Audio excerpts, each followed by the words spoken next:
Hello, everyone, and welcome to our Vegan Spirituality Online Gathering. This is a program hosted by In Defense of Animals Sustainable Activism Campaign to offer emotional and spiritual tools for animal activists and vegans all around the world because we're online. We started this vegan spirituality gatherings, which are in-person meetings that you can join by visiting veganspirituality.com to find a local group. And what we do is we explore veganism as a spiritual practice. So we'll do that together by way of our interview today. Again, my name's Lisa Levinson, and I'm now going to introduce our co-host, Judy Carmen, who is the author of Peace to All Beings and a Dear Friend. Judy? Hey everybody, hi. It's so good to be here, and Lisa and I are so excited to have Kathy Landry as our guest tonight, and I think you all will be too. She is a professional psychic medium for both animals and humans, an animal communicator, an animal intuitive for all species, and an intuitive consultant with 25 years of extensive experience. She's also been an ethical vegan and an activist for all animals for 18 years. She has utilized her intuition while a volunteer dolphin caretaker for 6 years with the Texas Marine Mammal Center, a mammal stranding network, and also while a volunteer animal rescuer at Ground Zero at New Orleans after Hurricane Katrina. Kathy, additionally, on top of all that, is a singer-songwriter and a published keyboard artist. Her website is kathylandrypsychicmedium.com. I think maybe Lisa could put that in the chat box for everybody. Kathy is with a K, landrypsychicmedium.com. Her Facebook is The Intuitive Vegan. Kathy's Animal Communication Core Basics is a class that you can take, 4 classes per month, and the next one starts April 2nd, and then another round May 2nd, and then there's an advanced one in June. So anyone out there who's interested in animal communication and learning from Kathy, those would be fascinating. They can be attended live on teleconference calls. Now, before we begin our questions for Kathy, she has a special gift of music for us. Kathy, could you tell us about that? Yes. Hi. Thank you for having me on the program. It's a download from one of my digital keyboard audio CDs. It's a 10-minute free download. And the name of the song is Unconditional Love, and it's from the CD by Whisper of Angels. And it's just a lot of heart chakra music, and so I'm hoping that it might be supportive to everyone and be soothing and comforting. And let me tell you where you can find it on my website. So if you go to my website and you go to on my navigation bar, the page called CD by Whisper of Angels, and then you'll see the free download there is amidst the sound samples that are there for that CD. And so you're welcome to download it. Hope that it will support you. Thanks, Kathy. That sounds really great, and I'm going to do that myself. We had talked about playing it on this thing that we're doing now, but somehow or other the platform we're using couldn't make it happen. So this is our next best option. So thank you so much for that wonderful gift to us. So Kathy, your work sounds so fascinating. You've done so many things. You've been working to help animals for so many years. Tell us about your journey to becoming a professional psychic and an animal communicator. Well, initially, I was doing some human intuitive work. I was doing some healing kind of work with music. And so what I was doing is I would improvise digital keyboard music for people live in the moment as they were meditating, and it was to support them with their own healing journey. And what started happening is I would have intuitive insights come while I was creating their music, and I would share that with them.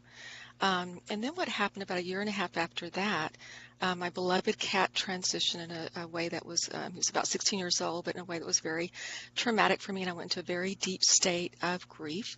But he communicated with me from being in spirit, and just had him. By the way, that's something we don't have to wait for them to reach out to us. We can reach out to them, anyone who that resonates with them. So what happened is I had just an entire journey with him, full of synchronicity and all kinds of signs from him. And so I started to get more of an understanding of what I was doing in the intuitive work with humans. So things opened up some, but he was still the only animal whom I was communicating with, either in body or in spirit. So where my animal communication abilities really accelerated was after that, due to an event that led me to become vegan.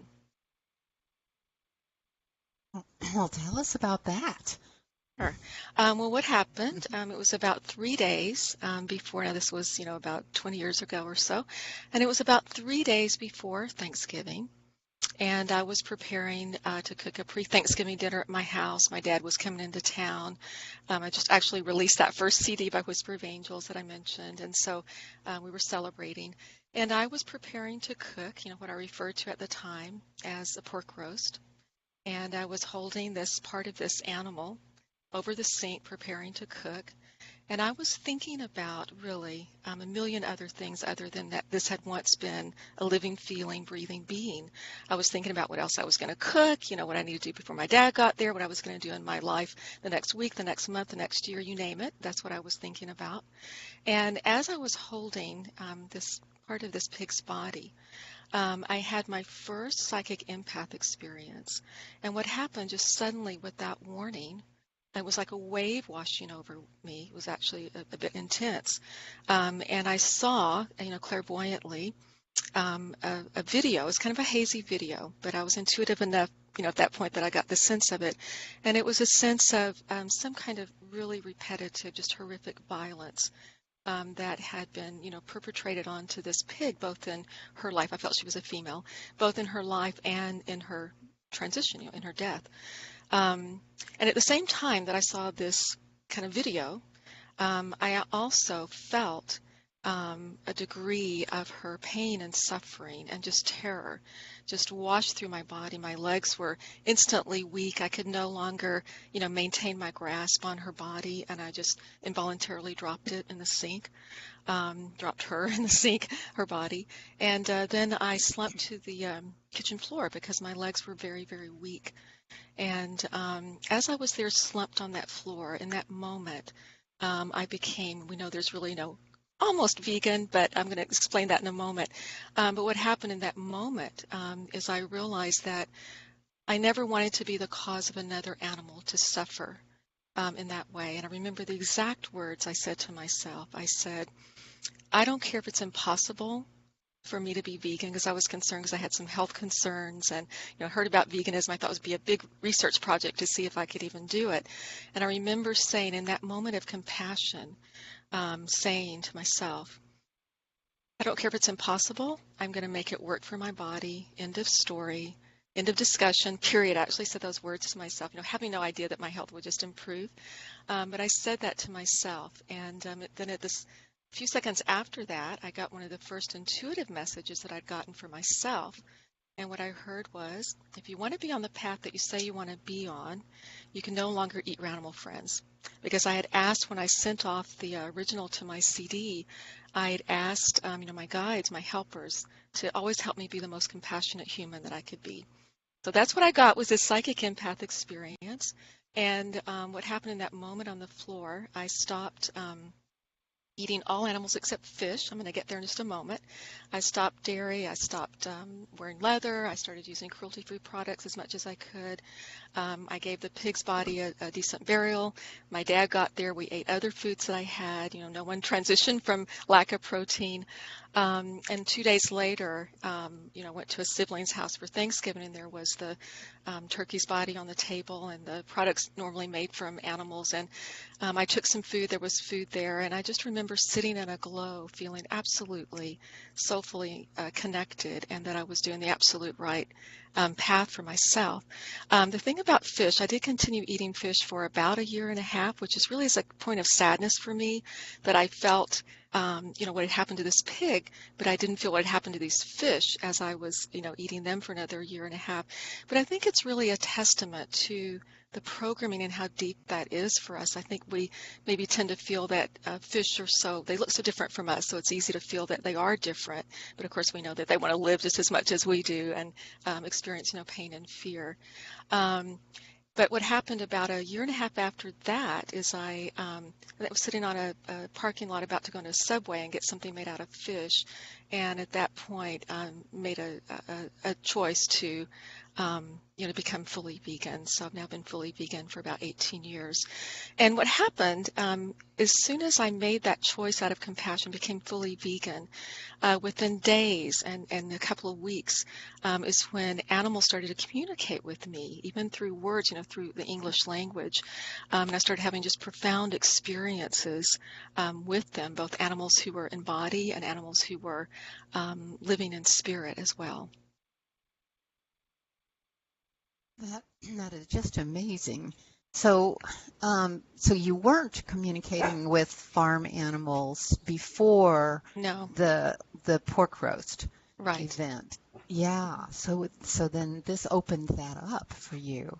It did. So, and then was your experience with the dolphins at the Marine Mammal Stranding Network, was that after this? Yes, it was. It was. And actually, that was one of the things that happened within a couple of weeks.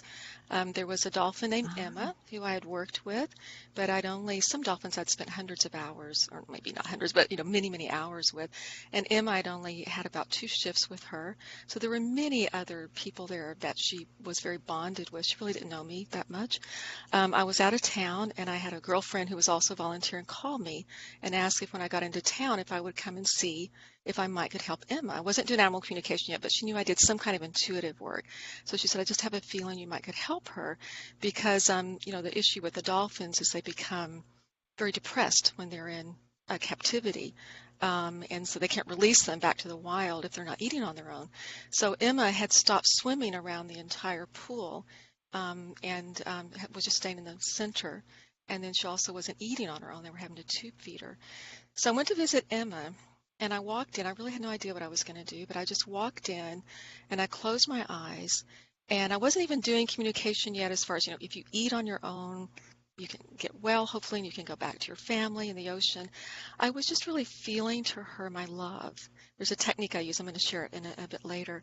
But I was really just feeling to her, really this equality and oneness with her that came from this choice I made of being vegan, and I was just feeling that to her from the depth as much as I could in my heart and soul, and letting her know that I knew who she was. And I started hearing people whispering around me. There were several other volunteers there and a couple of supervisors, and I opened my eyes, and Emma had come from the center of the pool and come all the way over to me for the first time, coming to someone in 3 weeks, and untrained wild dolphin, but she came right up to me and was spy hopping. Anyone who doesn't know what that is, it's where they're hovering upright with their head out of the water, and she was interacting with me. And one of the supervisors came over and said, oh my gosh, what were you doing? Obviously you were communicating with her.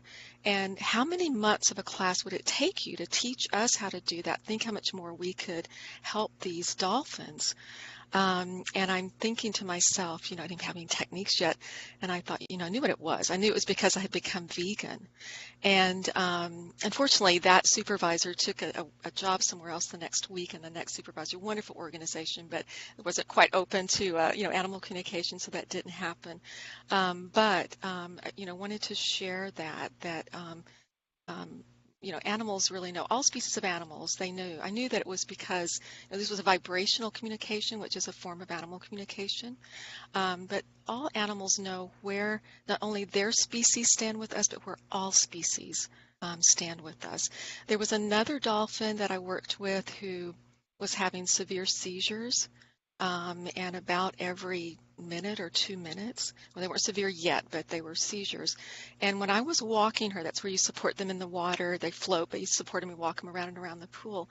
A volunteer and I kind of timed it. We're not supposed to speak to them, so because if they get released, we don't want them to be accustomed to human voices and go up to boats and be harmed by unkind people.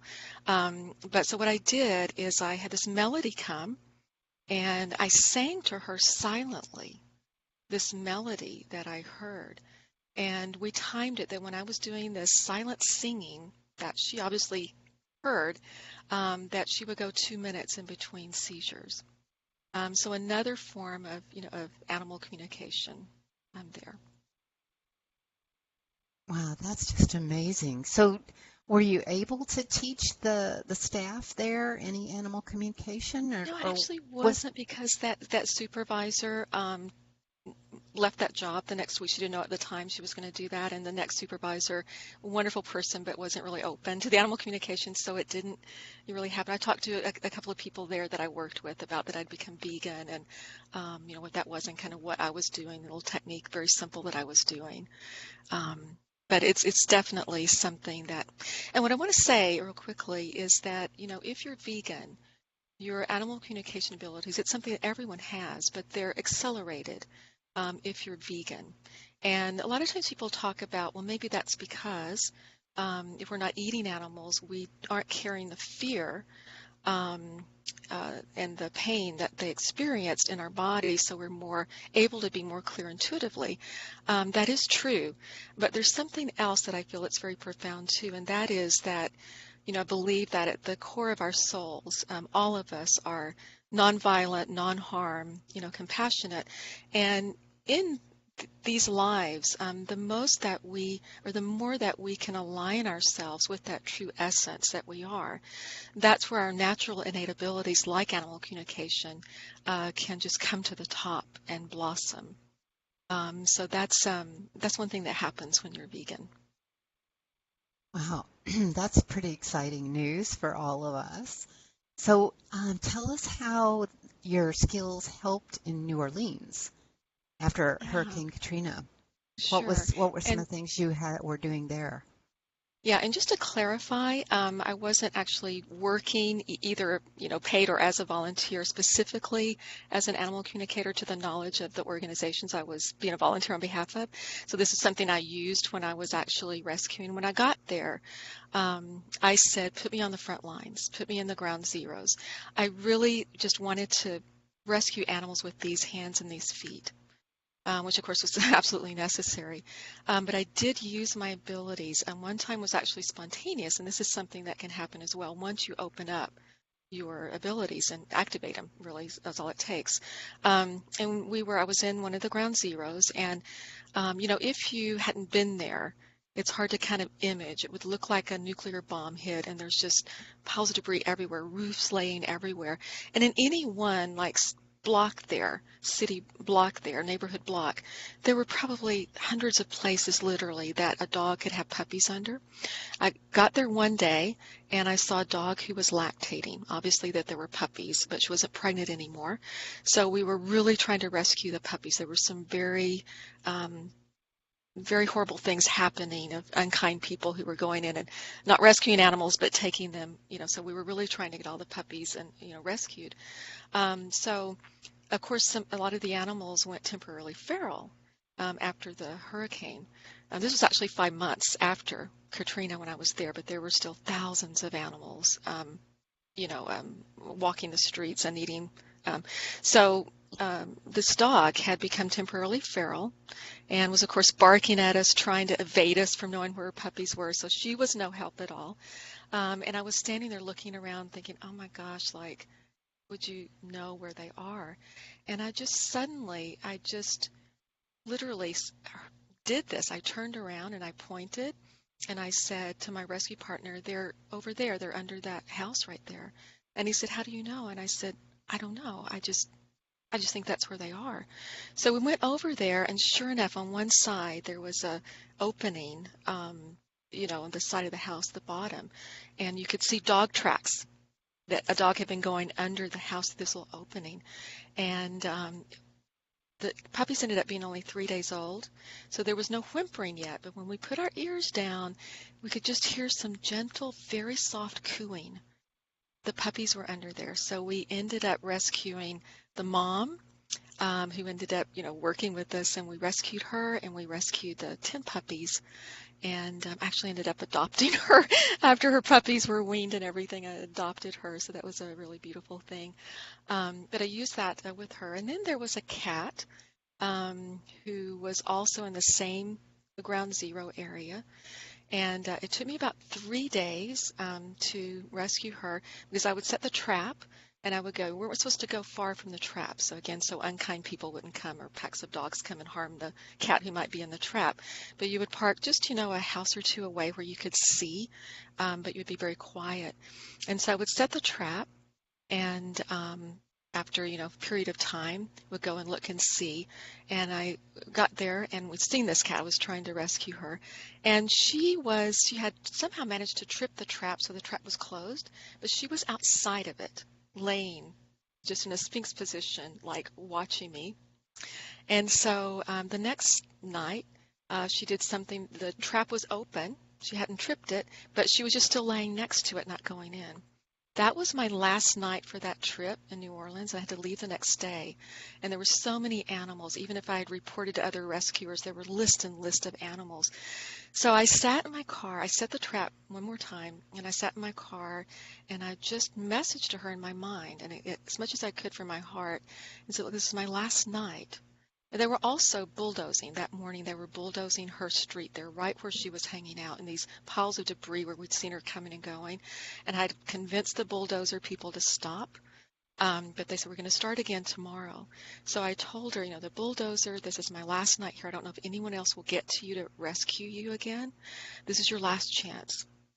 And I rescued that. I just sat there focusing and concentrating on that, using some of the things that I do. And I was so, so grateful. Went to check the trap. I almost cry every time I tell this story. She was inside the trap with the door down. So we were able to rescue her. So that was really successful. And there were several other cats that, similar thing, they would set the trap. They would go the other side of the house. I would go set the trap over there. They'd run to the others. Like we were playing this little game. And so I would message to them as well. I'm going to put the trap over there. It's really important that you go in there, and here's what's going to happen, and how you'll be safer. And I'm not going to say that works every time, nor that it's worked every time for me, but it worked quite a bit. It was really quite amazing. So, and again, this is an ability that's innate in all of us, that we all have the ability to activate and learn to do this. Wow, Kathy, thanks. That's I was down there too in New Orleans. Were you? And it was unbelievable. Boats on the roads and up on roofs and animals, everywhere, like you said. A lot of wonderful people leaving food out for them and trying to help them. And it was we an had incredible food stations thing. But how wonderful that you were able to do that. Use your skills to communicate with them. I'm sure that made a difference. And I think, like you're saying, we all have that ability. So you think there was probably a feeling among the animals, okay, these people are here to help us. And some were trying to cooperate, I think. So then I've got a question. Do you have a sense that the animals in general in the world are aware of animal activists and what we're trying to do? And do you know if they have a message for us? It's a wonderful question.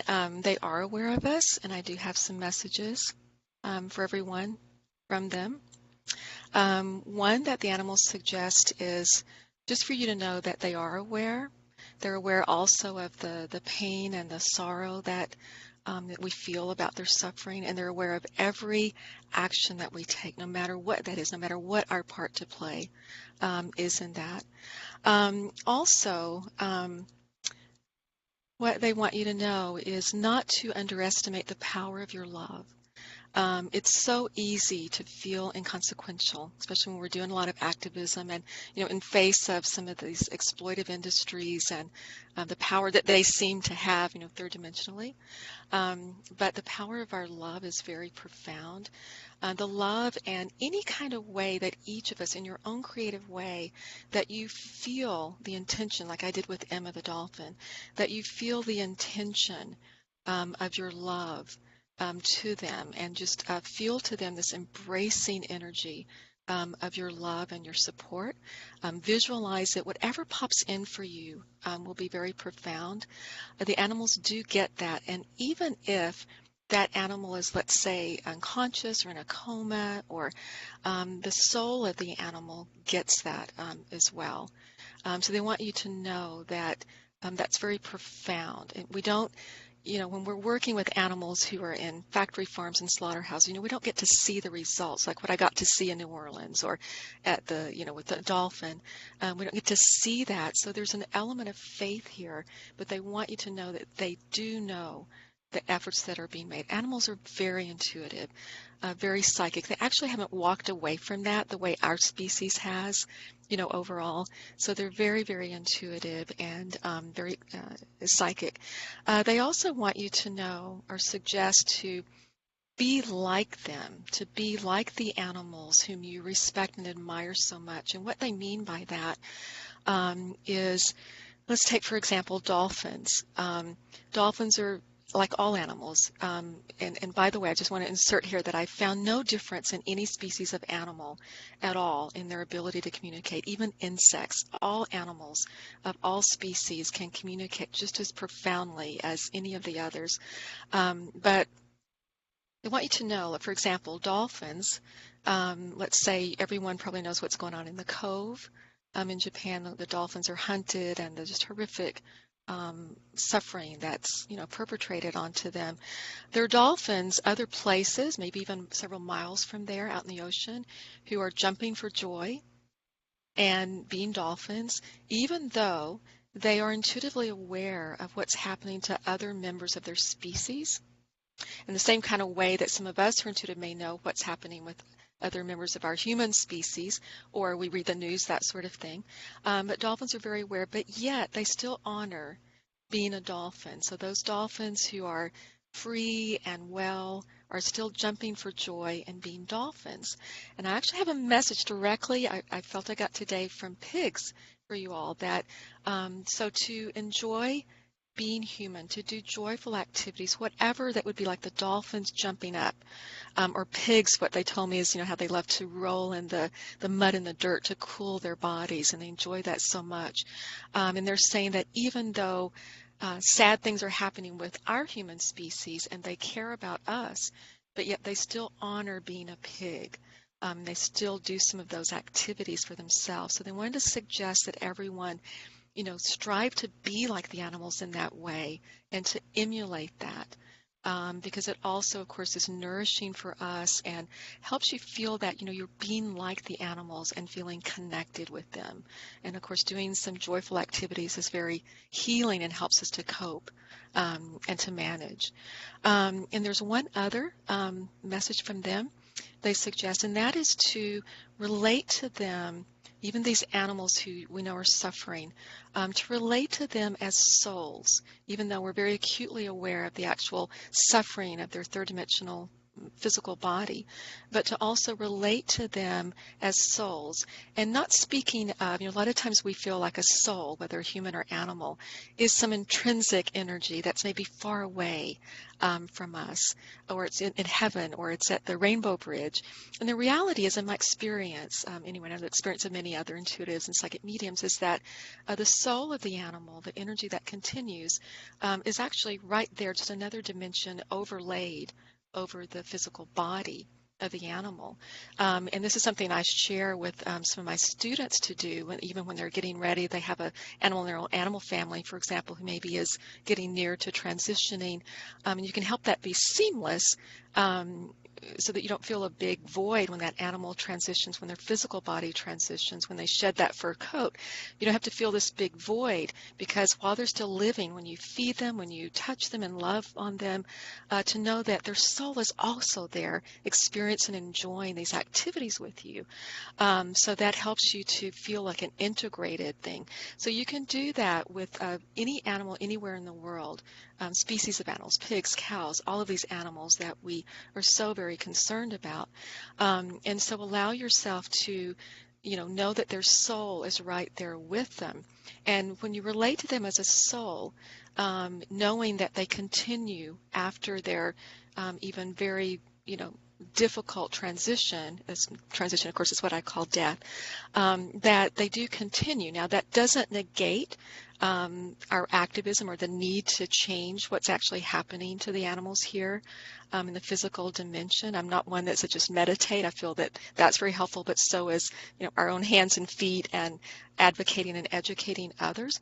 But I'll say that one of the most healing things for me as an activist that's helped me cope and manage is, since my psychic medium abilities were activated, and they've been very deeply activated, it just helps me to cope. I see the other side of the coin, to know that these animals do continue, and that this is not all that they are. And even if we believe that, it's easy to kind of feel that when we're so aware of their suffering. And one last no, I think I'll stop there. I'll share this a little bit later. But that's something that can really help, is just to be aware of them, just a sense that their soul is right there, with their body, and that there is this other dimension of them. It just gives a different slant to help you be able to cope and continue being an activist in this physical reality. Oh, thanks, Kathy. That was really helpful, and you made me cry. Oh. But it reminds me of namaste, which I often say to animals. The spirit in me sees the spirit, greets the spirit in you. And the other day, we were talking to Frank Lane, who's in the vegan spirituality group in LA, and he said, "Here's your namaste," and then open it up, and it's a V for vegan. And so, I love that. So I'm going to start doing that when I see the animals. Namaste, vegan. And Absolutely they will know love what it that. means, won't they? Yes, they will. Yeah. They will. And they'll Isn't feel that the beautiful? energy as well. Yeah. Absolutely. Yeah. That's beautiful. Right. Yeah, I know. I loved it. So I know everybody's probably thinking like I am. So how do we get better at this? And I know you have the classes, but what would be the first thing you would teach? And I would imagine part of it is learning to focus your mind and not be distracted by a lot of random thoughts. Right. But what's the key? Yeah. Yeah. The first thing I would suggest is one of my core techniques actually is breathing, deep breathing. And what happens with that is it activates, your awareness of the multidimensional aspects of yourself and all the animals in the world as well. And it's really, I can't emphasize the helpfulness of that intuitively. So that's a really great thing to do. You can learn all about deep breathing if you've never done that before. And I would suggest breathing a normal breathing tempo, but just very deeply, really using your diaphragm. And what happens is your brain will be able to work more in the two deeper brain waves that are connected with meditation and intuitive experience rather than the more analytical brain waves. And that helps that when you're consciously communicating with an animal, that you can do that, and also that you could be anywhere, anytime doing something analytical, and a spontaneous message could come through to you from an animal. Another thing that you can do is spontaneous activities in your life, like spontaneous expressive movement or dance, or finger painting, where you're doing it without conscious thought. An instrument improvising, where again you're not controlling it or planning what you're going to do, but it's just in the moment. Whatever comes, you can do it with your physical acoustic voice, singing, chanting, toning. Those are all activities, because a lot of us, we really don't have much that we do that's not analytical. So when you do these spontaneous activities, it allows your body to be able to be in this comfortable, spontaneous flow so that intuitively your body can be a partner to you versus something that holds you back.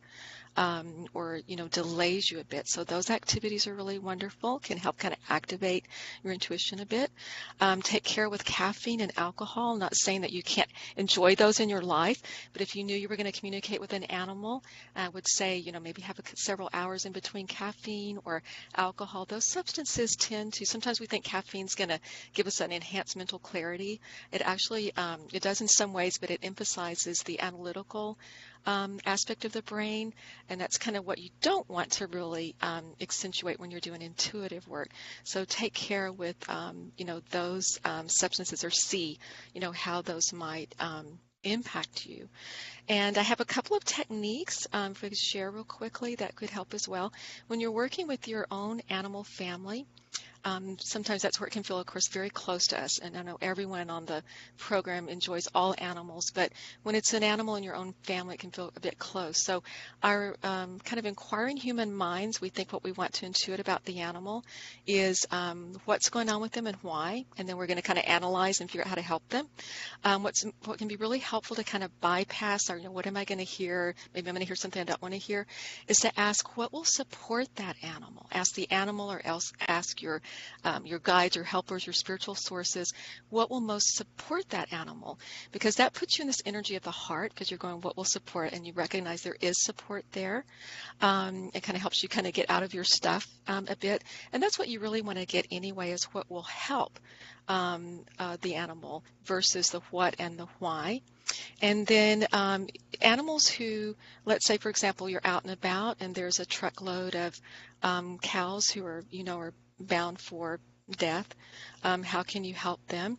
And what you can do is similar to what you said with the namaste, is kind of what I did with Emma, and that is to just feel to them, I know who you are, and feel that energy to them, the equality energy. Animals are hungry for that, and and they will carry that with them. And if you've, the psychological, as much as they suffer physically, the psychological, emotional degradation, the fear and the terror they feel is very profound. So you can actually just feel to them, and what I do, you can come up with your own buzzword, but what I do is I say, from my heart to yours, and I just feel this energy coming from my heart and going to wherever those animals are. Now, if they're right there in the truckload in front of you, you can do that, but they can be an animal anywhere in the world, and you don't need to know, do I point north or south, or how do I turn my body, because that energy that you're giving has its own GPS system. It's going to find the animal, so you just feel that out and say a buzzword that clicks for you. Like for me, it's from my heart to yours, and when that, you know that energy will reach the animal, and when it does, you can just feel that your love.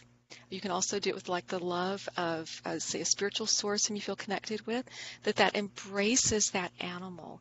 And the other thing you can say, and I kind of envision to the animal that when you're suffering, or if you're suffering physically, allow yourself to feel this energy and to be so embraced by it that that's what you feel during the physical suffering, is the love, for example, of the angels, the spiritual sources, your love for the animals, and you can kind of, when you're imaging that to them, let's say they're there in the truck, you can feel it as though it's the energy is getting louder and louder, that beautiful embracing, cushioning energy of them, and just see it getting bigger and bigger, and so that when they're actually suffering, when the harm is being done to them, that they can grab on, and tell them to just grab onto that energy that's embracing them, and to feel that more. And I do feel that that's something that's very possible that we can do. And you can also, real quickly, you can feel to them, or image for them, that on another dimension, let's say a pig, that instead of being in the slaughterhouse and this whole degrading, everything that happens to them, that on another dimension they're doing these beautiful pig things, and they're healthy and vital. And one might say, well, wouldn't that kind of make them feel sad, because that's not what they have right now, what they're going through. It actually uplifts them. It helps them remember who they truly are, and again, will help them to kind of grab onto that energy during the suffering, and help them, psychologically and emotionally. So that's another little technique that can help. Okay, that makes sense. And that's kind of reminds me of I was on a rescue for dogs and cats after a different tornado, Mm-hmm. it was a tornado in Kansas, and we were told to imagine every dog that was, whining and crying and barking in their little enclosures, to, instead of feeling sorry for them, to send them this wonderful energy of love. And isn't this wonderful? Here you are, you're safe, and your family's going to find you. And the whole area calmed down, and the animals stopped being so, upset and doing so much barking. It was pretty amazing. So that's That's kind of similar to what you're talking about, wouldn't you Oh, it say? absolutely is. Yes, and that's very profound. And I did some of that as well. And I do that now with disasters that I hear about around the world. And I try to message to them to intuit the people who are going to help them. And remind the animals how intuitive they are, because just like us, they can forget when they're in pain or feeling depressed or repressed or oppressed. And so definitely, yes, that's very helpful to image to them that, to reach out intuitively to people, humans who could help, where they are and what's going on with them. So that's definitely something. And, just be really creative with this, everyone, and whatever you would like to do to help the animals, and just image that to them or feel that or say that to them. They understand. We won't go into the science. We don't have time, but I'm not a big science person anyway. But I could just tell you that they understand whatever language you speak. So they get the words, they get the imagery, and it is quite profound. Wonderful. Well, I'm looking at the clock, and I'm sure we've got questions, and I don't want to hog this. That wasn't a good word to use. I I caught apologize for myself that. saying that too several weeks ago. It's so ingrained in us. It is. It is. So, but yeah, let's open up for questions. Lisa, are you there to do that? Yes, I am here There and she just wanted is. to hello. Thanks so much to Kathy for that amazing description of the process of how to communicate with animals through our hearts. So that is just really eye-opening, and I think it's a beautiful practice. I'm going to start to do that. Now, what I'd like to do is invite anybody who's with us on the webinar. You can ask a question directly to Kathy. What you can do is, if you're on the phone with us, you can press *4 and unmute yourself just to talk directly, or you can type your question into the chat box. Another possibility is to, on your own controls, you can unmute your video and unmute your audio, and you can talk to us. So those are some really great ways just to stay connected. And we also, if you're with us on Facebook Live, you can type your message into the news feed there, and then we will hear it. So let's start with a couple questions. It looks like we do have some in the chat box. So Becky asks, are there any other animals that you have worked with? So that's a question for Kathy. I've worked with wild animals, domesticated animals, um, many, probably many species, the farmed animals, we would say, insects. I do have an incredible, I'll keep it very short, a story about a frog that was quite profound. And this was, I was sitting on my driveway and I was watching, there was an eclipse and I was meditating. And after meditating for a bit, I opened my eyes and this little frog had come and was sitting right next to me. And he had her little arm lifted up and curled back, her hand curled back. And so I communicated with her, the love again. And I have this thing where I say, may all humans or other animals you connect with be compassionate. And only compassion. And we just gazed into each other's eyes. I mean, she was like a foot from me for, 5 minutes. And then I watched her hop away, and she went under the driveway, under the drainage ditch. I went back to meditating, opened my eyes again about 10 minutes later, and she had come back.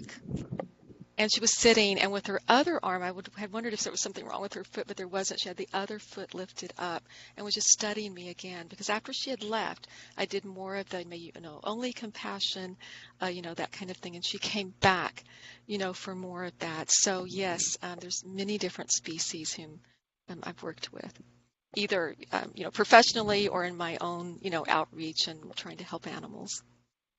Oh, thank you so much. That's such a Oh, delightful story and a great example. So we have love another that. question too. This is from Beth, and she asks, how do you communicate with animals who have transitioned? Okay. And also just wanted to say to Becky, of course, I work with dogs and cats and companion animals as well. It was kind of an understood thing. Um, The way that I work with animals who have transitioned is a very similar process to animals who are living in body. Of course, the animals who are in spirit tend to talk about different kinds of things. They're not concerned about whether they like their food or they like their bed or that kind of thing, or saving themselves if they're ill or not in health or whatever. But it's very similar. The breathing, again, is a very core technique. There are techniques that I teach in my class that we just don't have time to go into, but there are techniques that help you to go to what I call a blank slate, quiet mind place and hear very specific messages, even in the language you speak, from animals. So definitely, you can do that. And the animals who are in spirit, again, the easy kind of way to look at this is the animal, actually whether an animal is in body or in spirit, they do most of the work of communicating with you. You just show up in relatively good form with an open heart. And it's the animal who, wants to communicate and, sends the messages through. So it's actually very similar experience as with, animals who are living in body. Wonderful. That's good to know. We have a couple other questions actually. So Diane asks, I'll be participating in several circus protests over the weekend, and she's wondering, would these techniques be helpful to the circus animals while at the protest? And that the animals are elephants, tigers, and ponies. Yes, they absolutely would be. Yeah, all species of animals have equal ability to feel your love and energy that you send, and to hear your words and thoughts to them and could communicate, back to you as well if that's something they feel is going to be helpful. It would be very, very helpful. And also, I just wanted to mention, as you activate your intuition more, you can even get insights for yourself as to when you're either planning a demo like that or when you're actually at it, that you can intuitively glean insights about, the best way to do the event, or when you're there, what to do, to kind of dynamics as you go with it. So that's something that's extremely helpful as well. And, you could even be guided. Let's say, for example, you're there and there's an elephant who's got injuries from abuse, particularly something visible or something that you might want to be able to see, or, if you snap a photo of or whatever, that you might be able to do. You could even have insight of that and feel guided to, walk down this hall and, go in that stall and, that kind of thing. And again, the fastest thing I could tell you to be helpful, most simple thing would be the breathing. And what I wanted to mention, like even, I didn't say this before, but a 45-minute to an hour deep breathing session, if you can do something like that for yourself at times, that very quickly creates a foundation within you of, being able to have your intuition more activated. And then you could be anywhere, anytime. You make an association with the breathing, and you could take 1 or 2 deep breaths and receive, insight. So that can be very helpful as well. That actually leads into our next question, which is from Tanya, who has had her own experiences communicating with animals and also with the elements. And she's an angelic intuitive healer herself. And she was actually asking if there's anything to fine tune this gift that she has, such as maybe the breathing technique that you mentioned. Yeah, that could be very helpful. Definitely recommend that. What could be really helpful is you could do, if you have time to do even 3 long breathing sessions like that a week and do that for several weeks or several months, or whatever you have time to do, that can be deeply helpful. And another thing you can do is to ask what you need to know. One of the things that I do is to work in a very vast way. So even when I'm wanting to know something specific, I don't start with that. I start just asking what I need to know or what will support that human or that animal. And that allows for things that we may not be expecting to come through to be able to make its way through, versus us kind of controlling it and asking for something specific to begin with. So that's a tip that might be helpful. I do have, by the way, an angel communication class. I don't have one scheduled at the moment, but I will be scheduling one probably for this summer. And of course, I have the general intuitive classes as well that's very similar, that I go through all of my techniques and innuendos, and we do extensive hands-on in those as well. That might support, Anya. Yeah, that sounds great. There's another question from our Facebook Live group. They're wondering, and if you have any advice on helping to find lost animals, like is there anything that we could do ourselves to locate lost animals? I'll tell you about lost animals. It's a bit really mysterious, but when I first started, activating my animal communication, I thought how wonderful it would be to be able to find lost animals. And I went on some websites for some of the very well-known animal communicators and saw that many of them either don't do it or never did it or no longer do it. They would say no longer work with missing animals. And I thought, what is that about? And I kind of found out for myself. I have had some, most of the time I was kind of live in the area where I was looking for an animal. I have had some accurate insights and things come, but it's really a bit mysterious. Even if you are doing very specific animal communication work where you receive very specific insights or messages from the animal and they're validated, there's something about lost animals, and no one can really quite explain it, to kind of find their whereabouts. That's really a bit challenging. So you'll find that a lot of communicators don't do it, and I feel I have some ability, but I just don't feel I have enough to really, do that and say that I can do it. But what I would suggest is, just work with it a bit, and I would say, volunteer basis, of course, at first, and just, work with the breathing. That can be very helpful. And just ask maybe instead of where that animal is, because that's where we might say, oh, what am I going to get? And there's one right answer, and am I going to intuit it? Again, just ask, what do you need to know about that animal? And that will allow, maybe it could be some insight about, a landmark or just something the animal might send that could end up being a clue.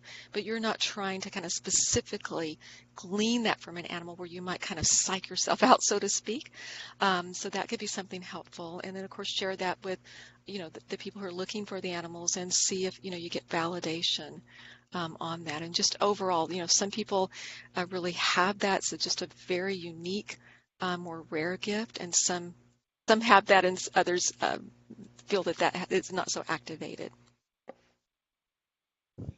It's the same with humans. What we found, I know there was I probably shouldn't cite this because I can't say what it was or really cite the source of it, but I heard this on a coast-to-coast interview with an intuitive, and he was saying there was kind of a study back, I think this was probably 15 years ago or so, with humans, and it was human intuitives, and they were given the name of a human who had some health issues going on, and a number of them could intuit very accurately what was going on in that person's body and what even might help them and all kinds of things about the human, but none of them were able to correctly even intuit what state that person was currently in. The intuitives were working remotely, so there's something about that location, and I really don't have a good answer for what that is, but I would just say work with it and see what happens, and just ask what you need to know about that animal and use their name is helpful. You don't have to know the name. It's not that the animal needs it or your helpers need it, but it can kind of help you just feel that you're focusing. So maybe that will help a bit. Yeah, those are some excellent tips. Thank you. We have a couple other questions, and one is from our live feed, and Rachel is wondering if you have any advice on communicating with non-domesticated animals like birds and reptiles who are sold by pet stores or breeders Mm. who can't be released into the wild and are being cared for in captivity. One of the techniques that I think that would be really helpful is what I mentioned earlier about imaging to them.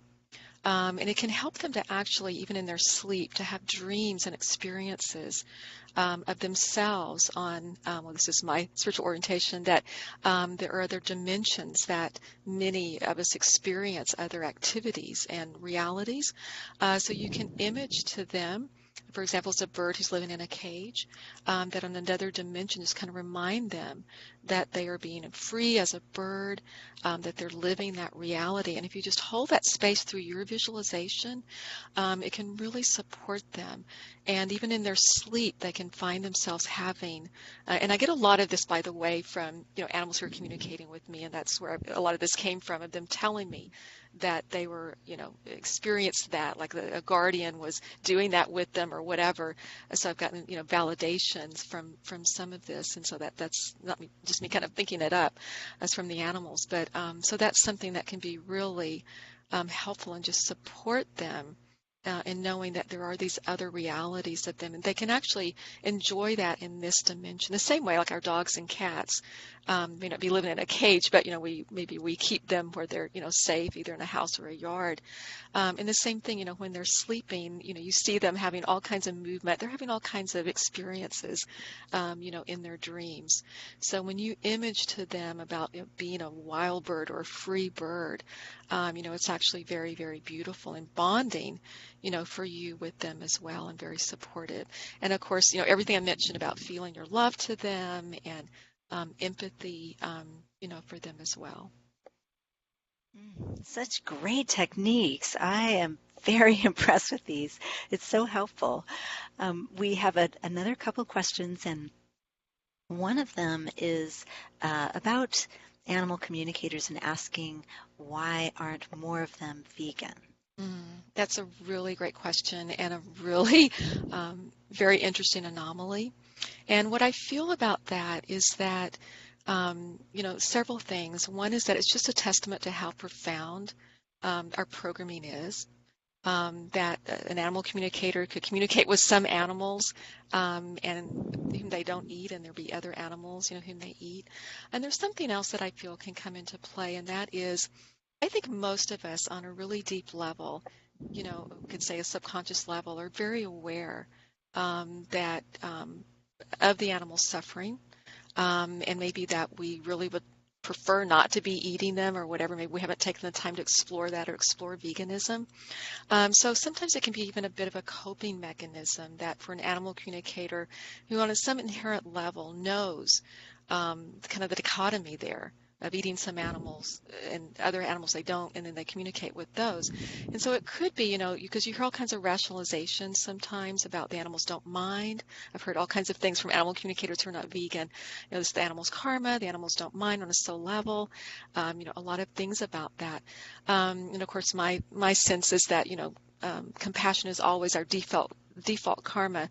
But it can be that an animal communicator would kind of almost to stave off some inherent even guilt that they might feel or whatever, will say, well, if farmed animals, for example, can't really communicate, they don't need to communicate, and kind of have reasons for why that's not possible, or there's not a good reason to do that.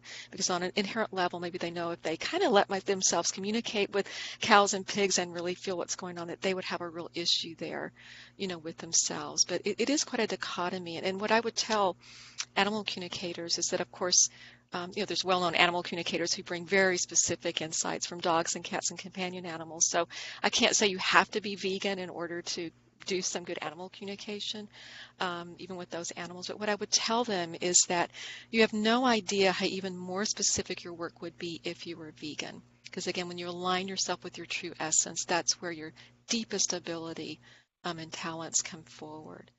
So what we can do is try to educate as many animal communicators as we can. That's a great idea. There's kind of a part two to this question, actually, which is that some the saying that the animals are giving their lives for us, and that an animal might choose to incarnate into the body, a certain body, to be food. What do you think about that? Um, that's not my orientation. I don't feel that's what I've gotten from the animals at all. Um, And what I want to say, and what I say to people who say, the animals, they don't mind and they've incarnated purposefully. Let's just take like kind of an offshoot of that people sometimes would say, well, those animals are choosing to suffer and to teach us compassion. And of course, my answer is, well, if that were true, I think it's time for us to become compassionate and relieve the animals of that mission, if that were true. But what I would say too, as far as animals choosing to incarnate to be food, is, that's part of that speciesism and segregation of that an animal would be willing to do something that we, would not be willing to do. So you kind of think of ourselves, are we willing to incarnate and be food?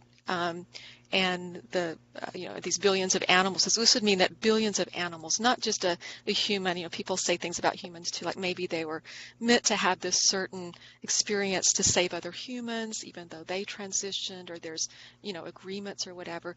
Even if that were all the case, with animals, we're speaking of billions and billions of animals, and just the reality and the kind of rational, the common sense aspect. Would really billions and billions of animals choose that, for themselves? Would they really choose to, put themselves through that? So I really see, those, it's understandable. I can follow the thinking and kind of where that comes from the, metaphysical community at large. But I really see those as reasons that people convince themselves of why it's okay, to eat animals, why it's okay to exploit them. Again, those are just things to kind of help humans continue on doing what they're doing and feel that that's okay. So that's Yeah. my take on that. And from the animals themselves, from communicating with pigs and cows and turkeys and chickens, and and in the same way, what we could say is, let's say that if I incarnated and there was something really difficult that was going to transpire in my life, but that doesn't mean that, like, for example, that I wouldn't want to be rescued from that, or that I wouldn't want it to be different, or that I wouldn't want things to shift so that that could be different. So all the way around, it really comes back to a bottom line that compassion is our default karma, and not allowing or requiring that animals be eaten or exploited. So hopefully that might help a bit. Yes, that does help quite a bit. Just a couple last questions, and then we'll move to a close Sure. for Okay. our interview today. And these are a little quicker, I think. One is about, do you know if the animals who've transitioned or passed over, do they eventually like rebirth, or do they stay in the spirit realm? Yeah, that's a beautiful question. Some can rebirth. Um, Often they do, but they can also choose to stay in spirit. My cat that I mentioned, who had transitioned and kind of opened all this for me, wasn't time for the whole long story, but he actually came back in a second body, and I dreamed what he would look like and got a message he was coming back, and things that even people around me who were disbelieving witnessed along with me or experienced. So he had a second lifetime with me. I have several animals who have come back. They definitely can come back. Either way, you can also continue a totally palpable, ongoing, actual relationship with them even when they stay in spirit. I do that with my animals who are in spirit. My dog Coda and I still go on walks together. He goes on errands with me. You can have a very palpable relationship with them even if they stay in spirit. And it's a very delicious way to live, actually. And in that way, they're with you everywhere that you go. So in a way, it's there's a really big bonus, to it once we get, through our, of course, the poignancy of the physical reality, and just use different abilities that we have to continue the relationship. Mm. Oh, that's lovely. Such a lovely image. One last question, and that is, some folks are asking, can they do your classes online? I teach all of my classes actually on a teleconference call without visual, and the reason I do that is on purpose. Sometimes people think it'll be easier to learn to communicate, let's say, for example, with an animal who you're in physical presence of. But the thing about this, that can color your intuition until you learn how to work remotely and not have your intuition colored by things you would notice about the animal or the caretaker of the animal. So what I teach is how to work with any animal anywhere in the world remotely and not without them, work with a human or an animal remotely who's not physically present with you. Because once you learn how to do that and really go to that blank slate, quiet mind place, then it's easy to adjust that and work with animals who are in physical presence with you. So for that reason, I don't want my students to see any visual. I don't want them to see the volunteer animal client who their guardian comes on over the phone whom we're working with. I don't want them to see the animal. I don't want them to see the human caretaker or guardian. I don't want them to see me. I don't want anything that distracts, the physical reality that distracts them and kind of occupies their analytical brain and gets that vast library that we all have in our analytical brain kind of working a little bit too much in those moments. So I purposefully, the live calls are on the phone, the teleconference call, but all the calls are recorded. And so by the day after each meeting, everyone who's in the class, whether you were present or not the night before, gets the link to the recording of that. So the answer is you can take the class entirely by recording or come and go. If you miss a meeting, you can catch up with the recording. Everyone can do whatever you need to do. But there are people that take the classes entirely by recording at your own pace. But it's not a visual kind of podcast sort of thing for a very specific reason. It tends to work really well without the visual. Well, thank you so much, Kathy, for sharing your wisdom with us and insights and even some of the technical strategies that you use. And I'd like to invite you if you'd like to have, any kind of closing for us today. Yeah, I do have kind of a prayer. I wanted to just mention quickly, I don't have one set up. It would have been great to have for everyone, but I have taught some workshops that are specifically for activists, and we talk about a lot of the things that we talked about, and there's a lot of other eclectic techniques that I share, and we do experiential activities with them, and also to open your intuition. So I'm going to be scheduling one of those this week. So if anyone who wants to check back on my website or sign up on my email list so you can be in the loop for that, I wanted to just mention that. So I do have in closing, this is really a prayer. I brought this through from the animals who are in spirit, all the animals in the world who are in spirit, including the animals who transitioned, in the exploitive industries. So this is a prayer. We could do a prayer for the animals, but this is a prayer or kind of invocation to support from the animals for all the activists. So this is dedicated to activists and rescuers and fellow vegans. And I'm sorry, I couldn't memorize it, so I'm going to read it. In what seems like the darkest hours, when you were feeling distraught, sad, afraid, or broken, the souls of all the animals who have ever departed Earth see you as a transcendently beautiful bloom of a rose, whose head has merely bowed for a time. Gently cupping and supporting your head in their paws, hooves, wings, fins, and hands, they gaze deeply into your eyes and soul until your remembrance of your own essence resparks. Then, stepping back but remaining close, they watch with bated breath as you rise again, and all of the universe then beholds the spectacle of your magnificent unfurling to your fullest love and your mission of life, freedom, and peace for all earthlings. That's so beautiful.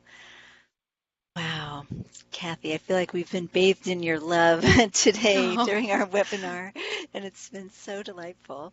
I wanted to thank you and also thank everyone who's joined us in the webinar, online, and in the live feed, and to Judy for co-hosting this. It's been such a delightful experience.